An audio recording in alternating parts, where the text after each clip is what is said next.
न्यायमूर्ती शिंदे समितीनं आजवर राज्यात शोधलेल्या कुणबी मराठा आणि मराठा कुणबी नोंदी या 58 लाख आहेत ही वस्तुस्थिती आहे। मात्र 37,47,142 नोंदी या जुन्या 1986 ते 2023 दरम्यानच्या नोंदी आहेत। त्यांना आधीच ओबीसींचं प्रमाणपत्र मिळालं, ज्याचा मनोज जरांगे यांच्या आंदोलनाशी कुठलाही संबंध नसल्याचं राष्ट्रीय ओबीसी महासंघाचे अध्यक्ष बबनराव तायवाडे यांनी म्हटलं। जरांगेंच्या आंदोलनानंतर न्यायमूर्ती शिंदे समितीला मराठवाड्यात 49,000 नोंदी आढळल्या। त्यापैकी फक्त 20,143 लोकांनी जात वैधता प्रमाणपत्रासाठी अर्ज केले। 15,597 लोकांना कुणबी म्हणून ओबीसींचं प्रमाणपत्र मिळालं असल्याचं तायवाडे म्हणाले।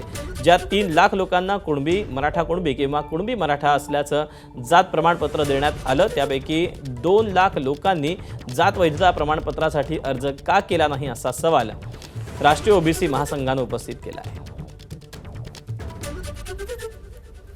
आपण या संदर्भात राष्ट्रीय ओबीसी महासंघाचे राज्याचे अध्यक्ष बबनराव तायवाडे यांच्याकडून जाणून घेऊया की नेमके हे आकडे काय सांगतात। सर, तुम्ही संपूर्ण राज्य सरकारने दिलेले आकडे बघितले, नेमके काय आकडे आहे, वस्तुस्थिती काय आहे?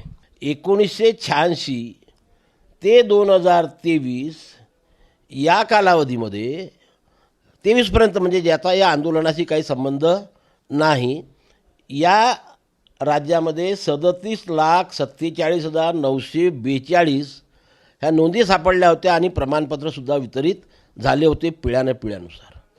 त्याचा आणि या आंदोलनाचा काही संबंध नाही काय। आणि आता जी आकडेवारी सरकारने घोषित केली की 2023 म्हणजे जेव्हापासून हे आंदोलन सुरू झालं तेव्हापासून मराठवाडा विभागात 3,11,287 दाखले वितरित केले। मानू शकतो आम्ही वितरित केले असेल, पण त्या 3,11,227 पैकी व्हॅलिडिटी किती लोकांची झाली तर व्हॅलिडिटी फक्त 15,597 लोकांची झालेली। म्हणजे मनोज जरांगे जे म्हणतात की 58 लाख नवीन नोंदी सापडल्या, त्या प्रत्यक्ष 49,000 आहे। 49,000 नोंदी आहेत त्या यांच्या आंदोलनानंतरच्या, आणि प्रमाणपत्र इश्यू केले 3,11,000 लोकांना, पण व्हॅलिडिटी किती लोकांकरता अर्ज केलं 20,000 आणि इश्यू केले 15,000 लोकांना। ते खरे कुणबी आहेत, त्यांच्याकडे वडील आजोबा पंजोबा खापर पंजोबाच्या नोंदी महसुली किंवा शैक्षणिक कागदपत्र मिळाल्या म्हणून त्या 15,000 लोकांची व्हॅलिडिटी झाली। आणि म्हणून या 3,11,287च्या तुलनेमध्ये जर आपण 15 हे केलं 5% नोंदी होतात। त्या ज्यांच्याकडे कागदपत्र आहे त्याला आमचा मुळीच विरोध नाही।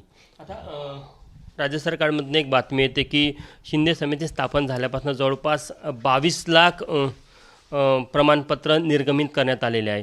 तर हे 22 लाख संपूर्ण राज्याचे असेल? मग संपूर्ण राज्यामध्ये जे प्रमाणपत्र निर्गमित केले त्याचा आणि या आंदोलनाचा काय संबंध हे राज्य सरकारने स्पष्ट करावं किंवा आंदोलनकर्त्यांनी स्पष्ट करावं। मी वारंवार म्हणत असतो की विदर्भ, उत्तर महाराष्ट्र, नाशिक विभाग, पुणे, कोकण या विभागात पिढ्यापासून कुणबी जात आहे।